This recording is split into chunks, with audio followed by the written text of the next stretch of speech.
যুদ্ধের জারদ সন্তান। একবার আমি আপনাদের বলে দিচ্ছি, চিলড্রেন অফ ওয়ার সাধারণত সন্তান জন্মায় হাসপাতালে, নার্সিংহোমে, দাইমা বাড়িতে সাহায্য করে। যুদ্ধের জারদ সন্তান এই কনসেপ্টটা বাংলাদেশ থেকে এসেছে। কি এই চিলড্রেন অফ ওয়ার বা যুদ্ধের জারদ সন্তান? চিলড্রেন অফ ওয়ার বা ৭১ যুদ্ধের জারদ সন্তান কি? সারা পৃথিবী নড়ে চড়ে বসেছিল। যুদ্ধে ধর্ষিতাদের গর্ভে জন্মানো এমন সন্তান, অর্থাৎ যুদ্ধের কারণে তারা গর্ভবতী হয়েছে। ভাবুন, প্রেমিক নেই, স্বামী নেই, কিন্তু তারা গর্ভবতী।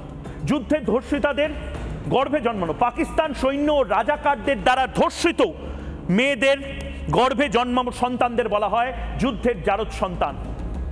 প্রায় ২ লক্ষ মহিলা গর্ভবতী হয়েছিলেন সেই সময়। ভারত করেছিল না?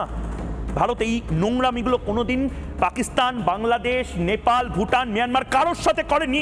বাংলাদেশিরা আজ দেখুন, বুঝুক আপনাদের কি হয়েছে। আপনারা নড়ে চড়ে বসুন, মুখে জল দিন। আপনাদেরকে যেন আফিমের নেশায় রেখে দিয়েছে এই মোহাম্মদ ইউনূস এবং ডিপ স্টেট। ধর্ষণের ফলে বাঙালির মহিলারা জন্ম দেয় শিশুর, এবং সেই শিশুদেরকে সারা বিশ্ব বলে চিলড্রেন অফ ওয়ার। বহু মহিলা প্রসব বা গর্ভপাত করাতে ভারতে চলে আসে। ভারত যা যা যা যা বিপদ আপদ, যা যা জিনিস, তার জন্য ভারত। আর যা যা নোংরামো, যা যা অসভ্যতা, বর্বরতা, তার জন্য পাকিস্তান। কিন্তু মজার কথা হলো, আজ ভারতের পতাকা আপনারা মাটিতে রেখে তার উপরে নৃত্য করছেন।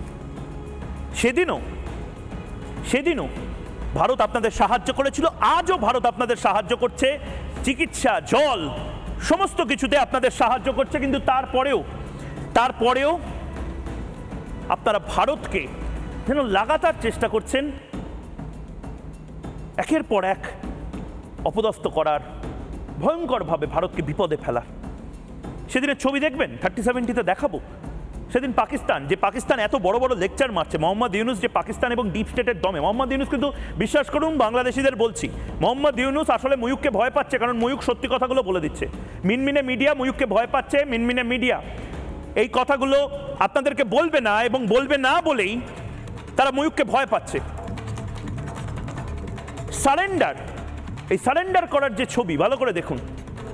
সেদিন পাকিস্তানের এই যে বড় বড় লেকচার মেরেছিল না পাকিস্তানের জেনারেল, যে পশ্চিম পাকিস্তানে কি তারা মোচ্ছব করতে যাবে, তারা তো বাঙালি মেয়েদেরকেই ধর্ষণ করবে। ইঁদুরের মতন সাইন করেছিল সেদিন, ইঁদুরের মতন সই করে বলেছিল, না ভাই ক্ষমা করে দাও, 90,000 যুদ্ধ অপরাধী তাদেরকে রেখে আমরা ভাই যাচ্ছি, নয়তো আমাদের প্রাণে মেরো না, অন্তত বাংলাদেশ নিয়ে নাও। সেদিন চেষ্টা করলে আমরা চট্টগ্রাম, রংপুর, সিলেট সব কিছু নিয়ে নিতে পারতাম। মুক্তিযোদ্ধাদের অনুরোধ করতে পারতাম যে এত বড় যুদ্ধ তোমাদের জন্য লড়লাম, দয়া করে এই ছোট ছোট জায়গাগুলো দাও। 1 ইঞ্চি জমি সেদিন ভারত নেয়নি। এটাকে ভদ্রতা বলে, এটাকে জেন্টলম্যানশিপ বলে। এর পাশাপাশি আরেকটা ছবি দেখাও, দেখুন এই ছবিটা দেখুন। ভাঙড়া করছে ভারত ভেবেছিল একটা বন্ধু রাষ্ট্র তৈরি হচ্ছে। ভারত ভেবেছিল যে পাকিস্তানিদের সবক শিখিয়ে বাংলাদেশিদের মুক্ত করার পরে বাংলাদেশিরা যে ভালোবাসা দেবে, এবং তারা তো মানুষ, ভারতীয় সেনা তো মানুষ, যে নারক যন্ত্রণা থেকে বাংলাদেশিদের মুক্তি দেওয়া হয়েছে। তারপর তারা সেই প্রজন্ম, আজকে আমাদের সাথে মুক্তিযোদ্ধারা আছেন, তারা ভেবেছিলেন যে এমন একটা দেশ আমরা তৈরি করে যাচ্ছি যে দেশটা অকৃতজ্ঞ হবে না, যে দেশটা বেঈমান হবে না।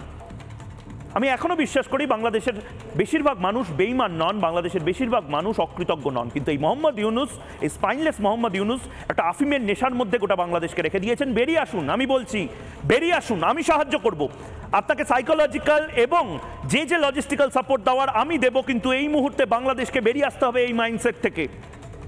এরপরে আরেকটা ছবি দেখাচ্ছি। পাকিস্তান হাত তুলে দিয়েছিল, বাংলাদেশ সেই সময় স্বাধীন হওয়ার পরে ভারত চাইলেই 90,000 পাক সেনাকে খুন করে দিতে পারতো, জবাই করে দিতে পারতো। এরা ইসকনের সাধু নয়, কিন্তু ইসকনের সাধুকে আজ অকৃতজ্ঞ বাংলাদেশের কিছু মৌলবাদী তারা বলছে জবাই করার কথা। ছোট্ট সেলুকাস, বড় বিচিত্র এ দেশ, বড় বিচিত্র এ দেশ। এবং এরপরে আমি একটা ছবি দেখাবো। এই মৌলবাদীরা ভুলে গেছে, 71-এর স্মৃতি তো ছেড়েই দিলাম, ভারত কি করেছে।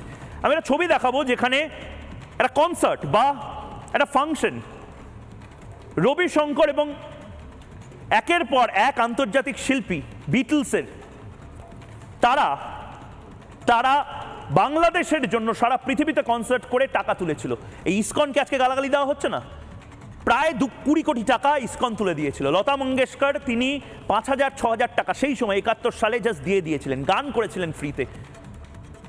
ভারতের বাঘা বাঘা তারকা এই যে ঋত্বিক ঘটক, যার বাড়ি ভাঙচুর করে দেওয়া হলো না, সে ঋত্বিক ঘটক থেকে শুরু করে উত্তম কুমার থেকে শুরু করে সৌমিত্র চট্টোপাধ্যায় সবাই রাস্তায় কৌটো ঝাঁকিয়ে পয়সা তুলেছিলেন বাংলাদেশকে একটা সুষ্ঠু ভবিষ্যৎ দেওয়ার জন্য। সেই বাংলাদেশ আজকে অকৃতজ্ঞের মতন ভারতের সাথে এই কাজগুলো করছে। আমি জানি না বাংলাদেশে এই মুহূর্তে স্টকহোম সিনড্রোমটা ঠিক কোথায় গেছে। নানা ধরনের কন্টেন্ট দেখার জন্য লাইক করুন, শেয়ার করুন আমাদের ফেসবুক পেজ, সাবস্ক্রাইব করুন আমাদের ইউটিউব চ্যানেল। পাশাপাশি অন্যান্য ব্রেকিং নিউজের জন্য অবশ্যই চোখ রাখুন রিপাবলিক বাংলায়।